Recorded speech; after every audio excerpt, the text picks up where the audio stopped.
Ikinagulat ng lahat ang biglaang pagpanaw ng batikang aktor na si Robin Williams sa gulang na 63. Ayon sa investigasyon, suicide ang sanhi ng pagkamatay ni Williams. Narito ang report ni Haji Caaminio. Ikinalungkot ng buong mundo ngayong araw ang pagpanaw ng isa sa itinuturing na pinakamahusay na komedyante at aktor sa pelikula at telebisyon, si Robin Williams. Pumanaw siya sa edad na 63 sa kanyang tahanan sa California.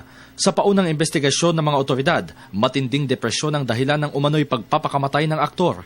Bumuhos ang pakikiramay at kalungkutan sa social media dahil sa pagpanaw ni Williams. Maraming international at local celebrities ang nabigla sa kanyang pagpanaw. Kabilang narito ang kanyang mga nakatrabaho noon at ngayon.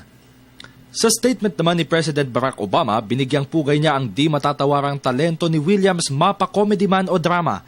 Marami man anya siyang pinasikat na karakter, nag-iisa lamang si Robin Williams. Ipinanganak noong Hulyo 21 taong 1951. Unang nakilala si Williams sa 1978 TV show na Happy Days bilang isang alien visitor na si Mork.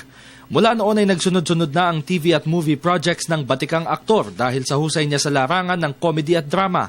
Ilan lamang sa mga pumatok na pelikula ni Williams ay ang Good Morning Vietnam, Dead Poets Society, Mrs. Doubtfire, The Birdcage, Jumanji at ang huli niyang pelikula na ipalalabas ngayong taon, ang Night at the Museum 3.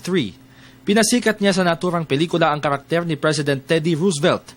Ilan pa sa mga karakter na binigyang buhay niya ay sina Peter Pan at ang boses ni Genie sa animated movie na Aladdin.